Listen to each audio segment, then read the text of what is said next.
Measuring data delay. What does real-time data mean? How do we measure data delay? How significant is the delay to traders?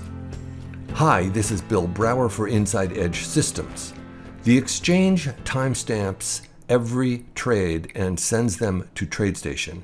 Then TradeStation sends them to appear on our charts as ticks. We can see ticks updating in real time. However, that does not imply your data arrives instantaneously. There is always some delay between the exchanges and TradeStation, and then more delay between TradeStation and our computer. It depends on the speed of the internet and how quickly TradeStation servers react. To measure the delay, I can compare the timestamps on each tick with the time on my computer, which has been synchronized with the atomic clock at www.time.gov. I wrote an indicator that compares the exchange timestamp with the time of my computer. The delay, in seconds, is measured by subtracting the exchange timestamp from my computer time. It plots the delay of each tick in red, the average delay in yellow, and the maximum delay in cyan. For unknown reasons, the indicator does not function in radar screen. Let's take a peek at the futures markets Wednesday night, December 21, after a couple hours of data collection.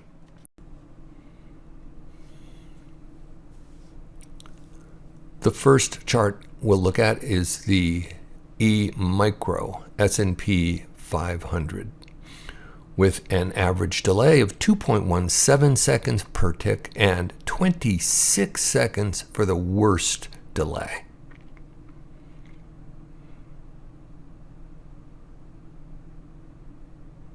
The E-mini S&P 500 is next.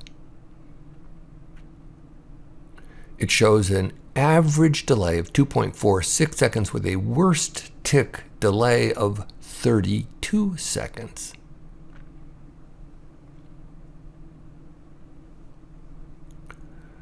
Next is the euro currency.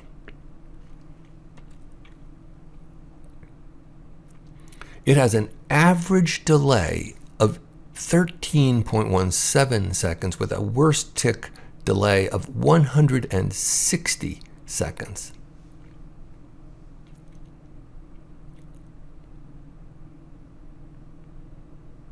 Next is the 10-year note.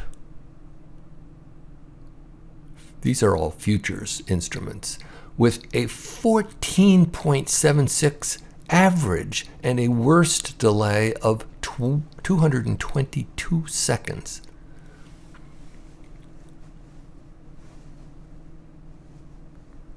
Next is crude oil.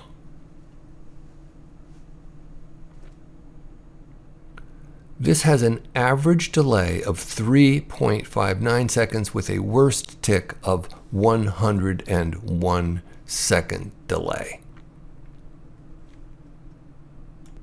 Now let's compare these delays to the same charts trading during the day session. Let's start with the micro S&P 500. You can see that the average delay is 0.74 seconds and a worst delay of 5 seconds. These markets have been trading for approximately 2 hours. Here we have the E-mini S&P 500 with an average tick delay of 0.75 seconds and a worst delay of 5 seconds. Up here on the euro currency, we have an average tick delay of 2.98 seconds with a worst tick delay of 26 seconds. The 10-year note, the dog of all of these, is an average delay of 3.83 seconds with a worst tick delay of 38 seconds. And our crude oil with an average tick tick delay of 1.06 seconds with a worst tick delay of 8 seconds. Let's take a look at two stocks to see how they are performing. The first chart is Apple.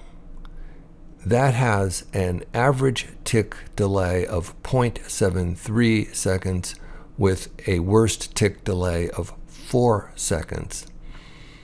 Below it is Tesla with an average tick delay of 0.86 seconds and a worst tick delay of 8 seconds. The bottom line is that real-time data has significant delay.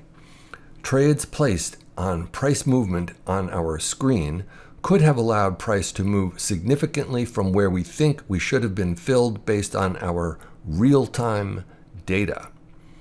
The other end of the speed spectrum are high-frequency traders, but they are doing battle with us on the same playing field.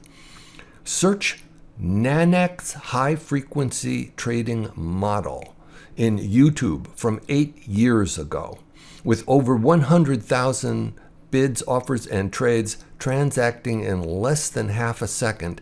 The average TradeStation delay of even half a second puts us at a huge disadvantage in getting good fills.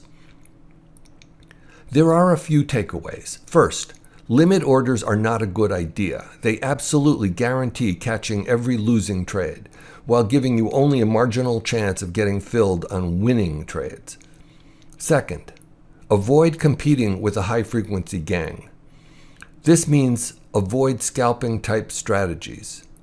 Third, use market orders and accept the slippage. If your holding time is long enough, your average profit per trade can absorb slippage. Fourth, avoid trading outside pit session trading hours. That is when the delays are the worst. Fifth, recognize the data sample in this video does not include fast markets and the risk they could entail. You can run these tests on your own data with the indicator in this video. If you email me prior to December 31st, 2021 and request tip 105, I will send you an ELD file with the indicator free of charge. Be sure to run it on one-tick charts, not radar screen. Send the request to 1000mileman@mindspring.com. That is a wrap for tip 105. If you liked the video, you know what to do. Visit me at InsideEdge.net, and thanks for listening.